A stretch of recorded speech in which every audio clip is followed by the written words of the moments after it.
From crisis to clarity, from struggle to strength, this is Building Heroes, the new podumentary from the nation's leading interventionist, coach, and also the best-selling author of You're Not God, That Job Is Taken, Scott H. Silverman. With decades of hands-on experience in recovery, addiction treatment, and crisis intervention, Scott has helped thousands rebuild their lives. In this series, we dive into survivors, helpers, and everyday people stepping up when the odds are stacked, including the man of the hour, Mr. Scott H. Silverman. And we have him here with us, of course. Scott, welcome to your show. How are you today? I'm great, SW. It's really nice to be here, and I'm honored to have a chance to answer your hard, tough questions, and maybe will help save a life. I sure hope so. Well, we've got a lot of ground to cover here, as you know, so the best place to start is at the beginning. You've gone from personal addiction to being honored as a CNN hero. What was the moment that changed everything when you realized your story could save others? That's a tough question because there's a series of things that took place. But I think the most important piece that most people over the years have wanted to hear is when I crashed and burned personally, starting my life over at 30, that was the pivot point. That was when I realized everything I had been doing in my life, I was finding some way to hurt myself. And once that was realized that I got help, I was able to really pivot. I knew I wanted to spend time helping others. Now, you often talk about failing forward. What's one failure that turned out to be your best teacher? I decided that one day, I believe it was the 10th of November, 1984, that I wanted to end my own life. The only way that I was going to be able to move forward, and there was no path forward, I felt. So my life was about to end, and I attempted suicide. And fortunately, what happened was I didn't. And I had an intervention that happened with me, more of a divine intervention.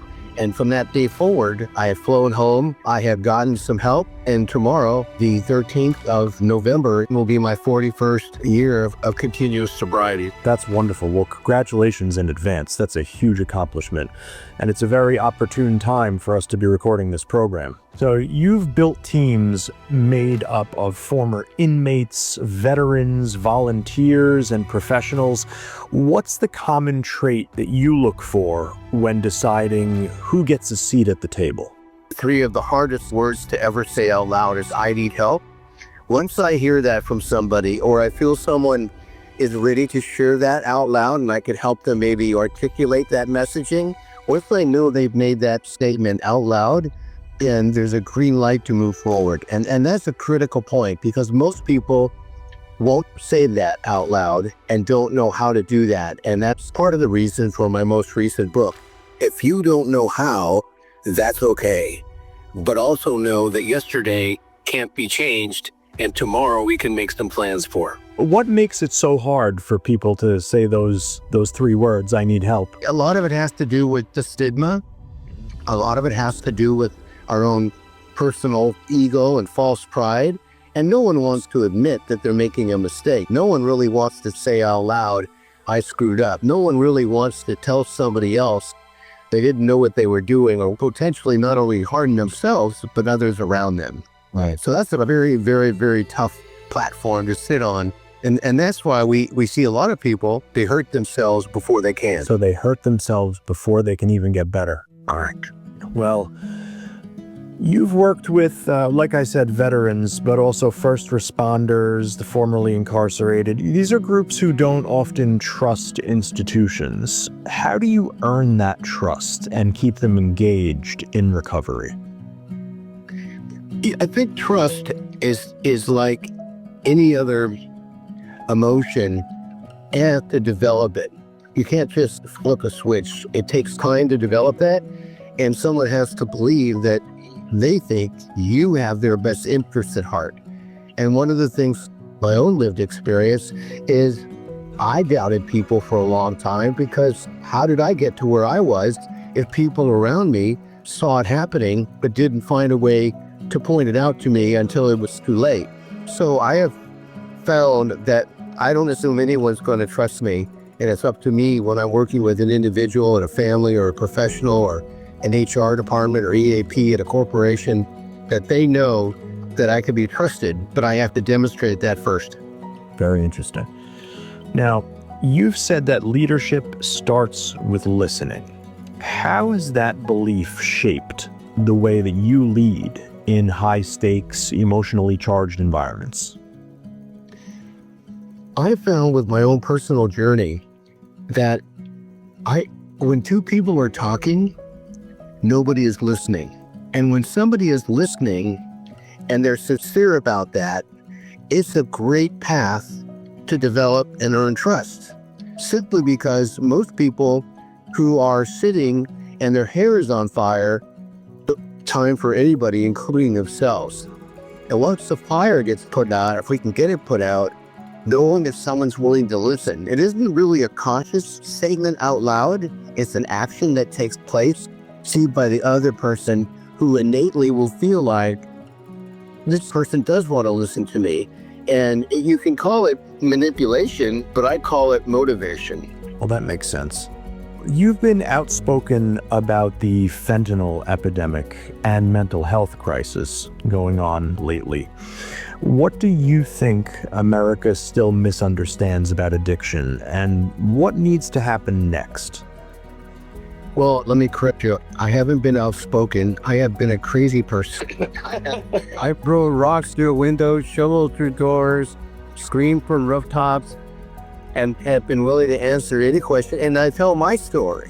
And I feel if I'm willing to reveal some of my worst days in my life and my experience with mood-altering substances, it might convince somebody else that not only is he telling the truth, but if he is this clear and public about it, maybe there's something there that they can latch onto. So my passion about speaking up, if you will, writing a book about it, and spending years to research it and 3 years to write it, that I wanted to make a book of information available to those who are interested.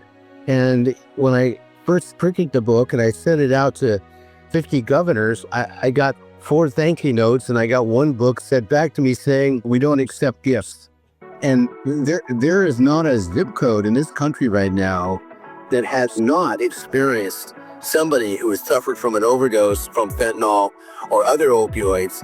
And it's a shame that we're not talking about it like we did with COVID, because we're still seeing north of 400 people die every single day from an overdose. And when you think about somebody who overdoses, it's not just the person who's expiring, it's part of the family and friends and cohorts and colleagues who are dying a little bit as well. Right. That's very interesting what you said. We don't talk about it the way we do with COVID. In a sense, it almost comes back to that inability to say, I need help, but on a much greater scale. It's almost like the country is afraid to say, I need help. And we're certainly in a time war. If you're not asking for help and you're not participating in the solution, odds are you're contributing to the chaos and some of the insanity that's going on. But I don't want to make this a political conversation as much as I want to make it for people to understand that you're not God. Right. And that's okay. That's why the book I've just released was written, is you are not God. That job is taken, and you don't have to sit in a position where you think you are. And it all applies to families who think that they want to try to be God so they can save their loved one. But they can't, and they shouldn't, and there's no reason to have to, with the resources that are out there today that we didn't have 10 or 15 years ago to help people. And how does that philosophy guide your approach to helping families in crisis today? The concept of the book pretty much came around from the fact that to your question before, is what does leadership really need to do? And I don't like to think I have all the answers. I have some. And I think the concept of the book was to draw attention to people who are in these authoritarian relationships with their constituency or leadership roles, where there's not a consequence for them if they don't do well. Right. There's no consequence for a political leader if the morbidity rate goes up, other than they may get voted out. But I call it the pinball concept, where you talk to a city council member, they tell you it's law enforcement tells you it's education in the schools, Parents tell you it's the leadership.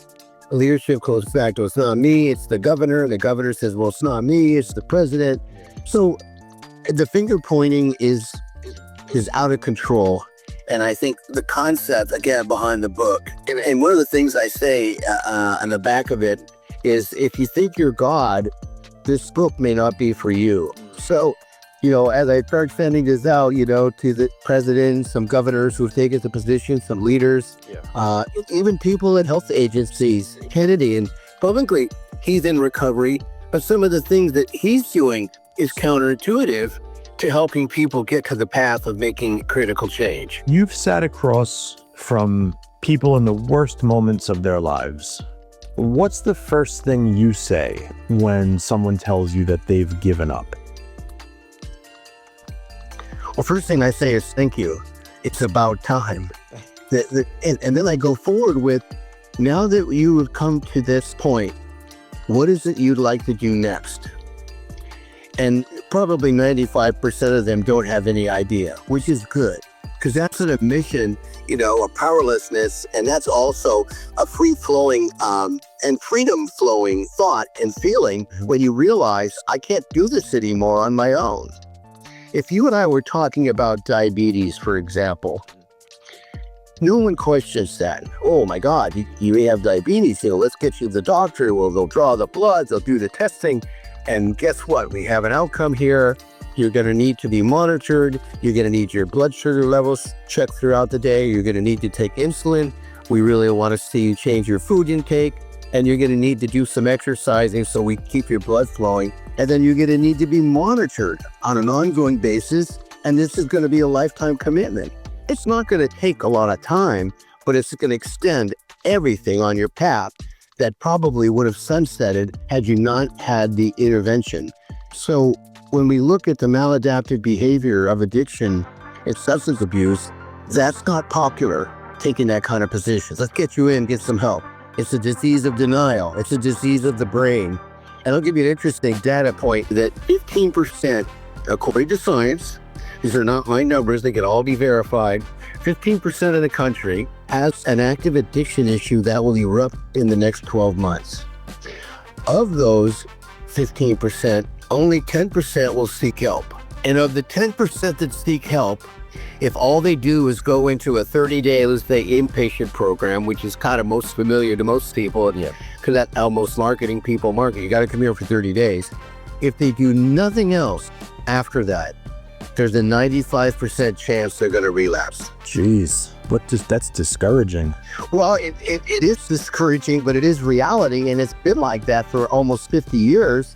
And what people have to understand, and because unfortunately the treatment business, the business I'm in, is guided by benefits that are provided by insurance companies who use what they think to be, kind of a this is acceptable losses attitude. Because if the average person needs 1 to 4 years of ongoing support and you give them 30 days, think about how far away we are from getting to the true solution. Yeah, that makes sense. Wow, never thought about that before. After 4 decades in service, what do you want the next generation of leaders, especially those in recovery, to understand about what lasting change really looks like? First, the admission that you have a problem. Second, that you're open as much as you can be with what you've got going on, to seek help, to listen, and to get some tools so you can do this mostly on your own, and episodically when you need other outside expertise, you're not unwilling to go seek it, because part of the secret sauce of staying alive is getting new and updated information. Just recently we heard that aspirin taken every day doesn't prevent heart attacks. And look how long the tobacco industry went on with how popular tobacco was and how important it is in your life and so on and so forth. And the fact that we haven't, been able to solve cancer after all these years with all the effort and the resources thrown at it. So it seems societally, we don't have strong ethical outcomes that we can point to or models that seem to work that we can replicate and do more of, which is why, I'm in the treatment business. I mean, 12 years ago, I wasn't planning on it, but I found that I think I could do better even if I create a 0.5% improvement in what we're doing. And what we have learned, what I have learned with my life experience is keeping people on the trail as long as possible so they can see their own personal ability to change and morphing, if you will, and then create that systemic change. There's a chance that they might relapse down the road when a catastrophic event comes up. But what we know today about addiction, it is a big part of the problem, but a bigger part of the problem is the underlying untreated trauma, the underlying behavioral health issues that also need to be treated. And you can't treat somebody for mental health issues if they're under the influence of something mood altering. Well, first of all, thanks out there to everybody for joining us on Building Heroes. And if today's conversation moved you, hope you share it with someone who could use a little strength, hope, or clarity. And like Scott said at the beginning of the hour, if we saved a life by doing this show, I think we're certainly on the right track.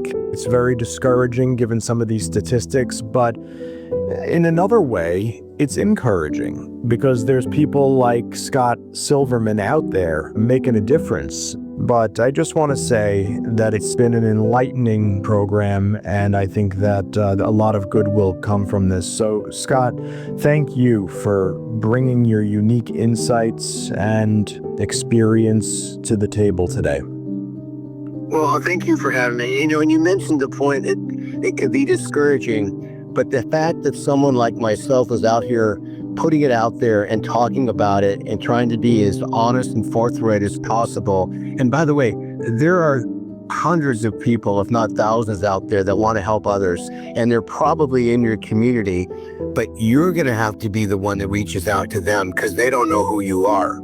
And even if we can't spot those out there that are struggling, we'll certainly have the tools required to keep an eye out.